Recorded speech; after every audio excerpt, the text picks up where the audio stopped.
So Jimmy Kimmel was doing it. He was doing it too. Yeah, he was doing it too. No, he was being accused of joking about it too. So they were upset at him, even though he was attacking the appropriate person. He was doing it in a manner which is also construed as being transphobic. Like they were saying that his tweet is transphobic. That's a good one. I mean, he used to host the Man Show. I mean, he's done some pretty outrageous shit back in the day. Yeah. You know, for he-he's and haw-haws. No, that's a good joke on top of a good joke.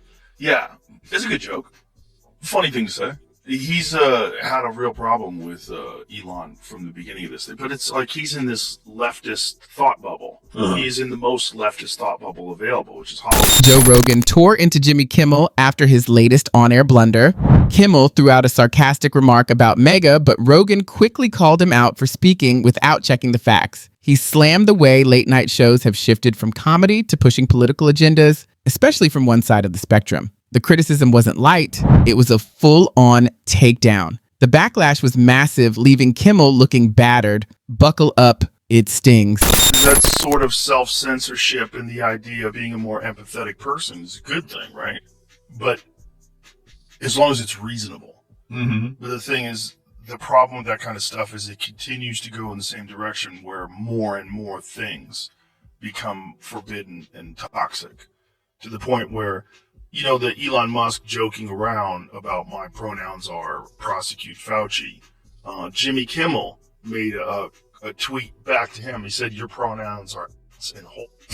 Jimmy Kimmel faced sharp backlash after chuckling at a joke about pronouns.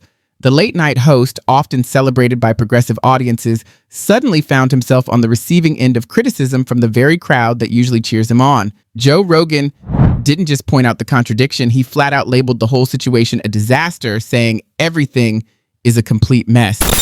Pretty funny. But then, Really? Yes. And so then I read that, and there was people saying, please don't joke about pronouns. It's transphobic to joke about pronouns. So they were chiding him for participating in a joke about. So the outrage came fast. People blasted Kimmel for laughing along with the pronoun joke. You can't wave the flag for a cause and then mock it when it's convenient, especially if you've become the poster child for that very audience. Everyone knew the jab was aimed at Elon Musk, but Kimmel had countless other ways to go about it. Instead, he zeroed in on the very issue he claims to stand behind. And yes, the footage leaves no doubt he went there. He was doing it too. Yeah, he was doing it too. No, he was being accused of joking about it too. So they were upset at him, even though he was attacking the appropriate person. He was doing it in a manner which is also construed as being transphobic. Like they were saying that his tweet is transphobic. Do you think in that case, do you think that's him or a writer? Can't you tell? Jimmy Kimmel? Yeah. No, it's him, for sure. Okay. Yeah, That's definitely. good. That's a good one. He's a comic. Yeah, that's a good one. I mean, he used to host the Man Show. I mean, he's done some pretty outrageous back in the day. Jimmy Kimmel first broke out as the co-host of The Man Show, a rowdy and unapologetic comedy that thrived on edgy jokes and poked fun at just about every corner of society.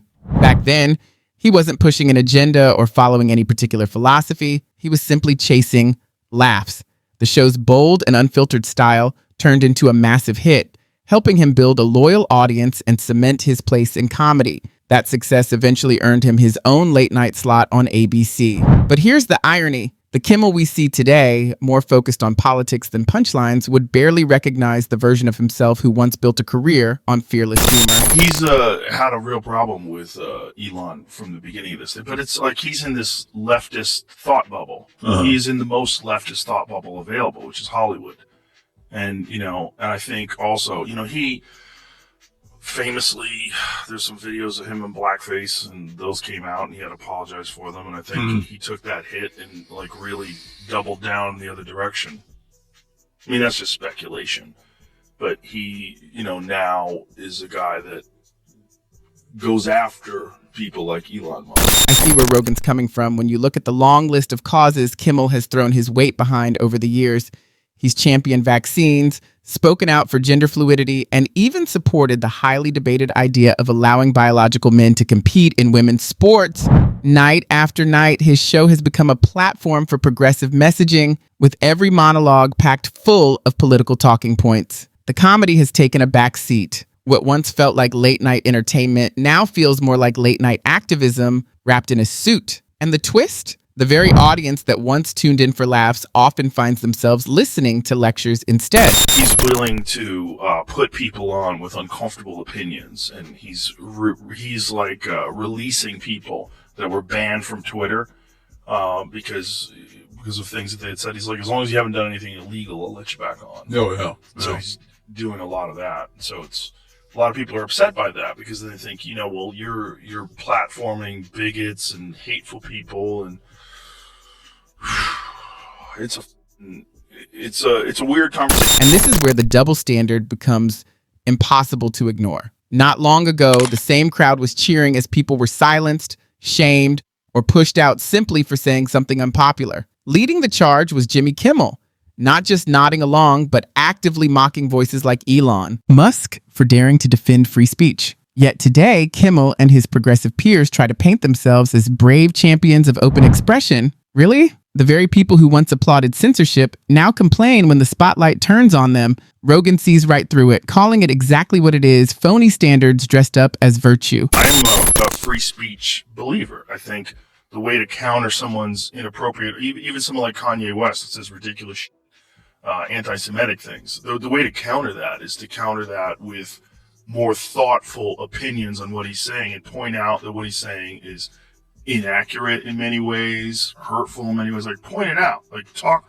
Let's have a discussion. Don't silence. Kimmel is now tasting the bitter harvest of the seeds he and the angry mob planted years ago. Back then, he mocked and shut down anyone who dared to drift away from the progressive script, fueling the culture of censorship.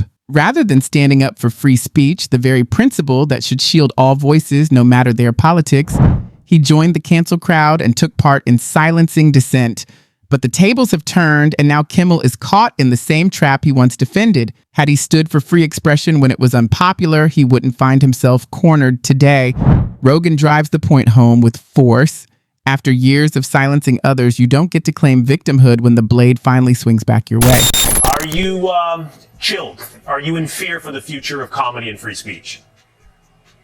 Well, Will, first of all, I woke up this morning to the incredible shock that apparently TV shows are not guaranteed in our Constitution. I mean, wow. So that was tough to swallow. Rob Schneider nails the truth about free speech, often slipping it into his comedy. The First Amendment doesn't grant unlimited freedom, especially in the workplace. There are clear boundaries between what an employee can say and what an employer will tolerate, since every word ultimately reflects on the brand. Cross that line, and the consequences can stretch all the way to a pink slip. Jimmy Kimmel ran straight into that reality. He assumed he could talk without consequence, but companies don't operate that way. Schneider's warning rings true. The Constitution shields you from government punishment, not from losing your job. And Kimmel has now discovered the hard truth. Speech in Hollywood comes with a steep price tag. First. Second, I'm still waiting for the left, the liberals, to get outraged about Roseanne getting fired for her free speech. And then I'm also waiting, I've been waiting a long time for the left and the Democrats, especially the Democrats on Capitol Hill, for the Twitter files that released that the Biden-Harris administration was actually using the government to pressure Facebook, Instagram, and YouTube, and especially Twitter to actually censor actual Americans through government pressure. Sorry to break it to you, but if you're waiting for the left to call out Biden, you'll be waiting forever. Remember when the Harris administration leaned on ABC to take down Roseanne Barr? The network complied without hesitation, sweeping aside what was clear political interference as if it never happened. And it didn't stop there. Major social media platforms were also pressed by the Biden team to muzzle dissent, all under the excuse of safety. At the time, progressives applauded, framing censorship as a noble cause. Yet now, the same voices claim to stand for free speech. The hypocrisy is staggering. When others are silenced, they call it justice. When the tables turn, they scream tyranny. Rogan's read on it is dead on. There's no balance, no fairness, only one-way rules. Is really important because what happens is you have to make money or you have to do something of value so that you can get something in return. Now, the interesting thing is it's false advertising because honestly, look, Jimmy Kimmel can be funny, and I don't mean to take anything away from that. But the fact of the matter, can you remember a political joke that went viral? What was something really funny of his? There was no attempt at humor at all in what he said. And as a matter of fact, it was a lie. Now, as you pointed to, Will, since the 1960s, you have to get a license to broadcast. This isn't Netflix. This isn't cable. This is broadcast. Kimmel's ratings took a steep nosedive, and soon his sponsors began asking why their investment was failing to deliver. Some were so frustrated with his heated rants and cutting remarks that they threatened to pull their support from ABC altogether, whether through commercials, partnerships, or anything else. This wasn't just bad comedy, it was bad business. Then came the critical blunder, mocking the MAGA crowd, a group that represents more than half the country. That isn't bold, it's reckless. By turning late-night television into a political pulpit, Kimmel lost more than just laughs. He drove away viewers and alienated sponsors. In the end, ABC had no reason to keep backing a show that had become a financial liability. So when you have broadcast TV, you have to, the airwaves are owned by the public. And to get that license, you have to be in the interest, like you said, of the public. And so that's why when there's a news van parked in the white zone, they don't get a ticket. Because they are there to present news to inform the public in the public interest. So what happens is 25% originally was supposed to be the news to inform it, to get that license. So when you absolutely lie to the public, then you are no longer in the public interest, like Jimmy Kimmel did the other night. Right. Mislead and lie, and actually was something dangerous. So with the FCC chairman, he didn't say that he was going to pull the license. He was going to give them a warning and ask for an apology, if what I understood on the Benny Johnson show. And so that's not the government doing it. At the end of the day, the only person responsible for Jimmy Kimmel's downfall is Jimmy Kimmel himself. He turned a stage designed to entertain millions into a weapon aimed at MAGA. It wasn't funny, and it certainly wasn't serving the public. It was self-serving. Instead of cracking jokes, he turned the late-night spotlight into a megaphone for whatever cause fit the moment. Audiences didn't tune in for propaganda, yet that's what they got, with a laugh track layered over it. By hijacking the platform for personal agendas, Kimmel alienated half the country and stained his own reputation. Prioritizing grievances over genuine value didn't just damage his show, it ruined the credibility he once had. His collapse wasn't some unlucky twist of fate, it was the predictable cost of putting politics above comedy. When 246 different stations around the country say we're no longer airing this, it's because they heard from their consumers, they heard from their customers, and they said that's it, we're not doing it. And so Nexstar, who was a great guy over there, Sean Compton, said that's it. He's the CEO, and said, when we have complaints like this, and none of the channels, 246, because I'm sorry, it's not just LA and New York. There are people in between who have a real sense of decency, and who realize that what you had here was you had someone who wanted to have conversations and debate. This is where things really spiral. Jimmy Kimmel's remarks weren't just criticized, they were rejected outright by all 246 television stations. That kind of unanimous response is almost unheard of in broadcasting, and it says a lot. These aren't random hecklers shouting from the sidelines. These are stations that live and die by audience trust, and they all reach the same conclusion, yet somehow a handful of liberal outlets are scrambling to shield Kimmel, pretending his reckless tirade was defensible. Come on. Are we really supposed to believe that a few politically motivated channels saw the truth while 246 stations all got it wrong? The math doesn't add up.